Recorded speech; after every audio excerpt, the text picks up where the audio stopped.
Every time I return home, I spray alcohol at the front door. Before the last ray of sunlight disappears, I seal the doors and windows with 6-centimeter thick steel plates, but I still dare not let my guard down. Every night I sleep in the bathtub with my gun and Sam. This is the only place where we can feel a little safe. The world has been completely destroyed by the virus. Humans and animals have mutated. They have all become monsters that fear sunlight and have devoured the remaining humans. But I'm still alive, one of the few with immunity. I always believe I am not alone. Therefore, every day I walk through the city streets with Sam, hoping to find other survivors. But all I find are empty streets, no signs of life. Only me and those nighttime monsters.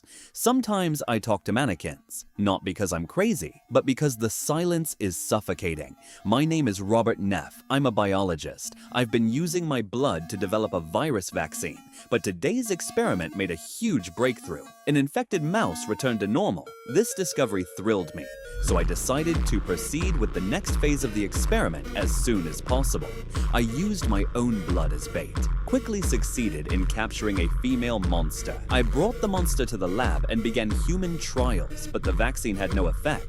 She began struggling and screaming like the other monsters. I had no choice but to inject her with a sedative and lock her in an isolation room, but I didn't realize this would bring me great disaster. The next day, I searched for survivors as usual, but I saw a strange scene. The mannequins in the store were standing in the middle of the street. I panicked because this was impossible. I instinctively pulled the trigger. The mannequins immediately fell to the ground, but it was too late because it was a trap.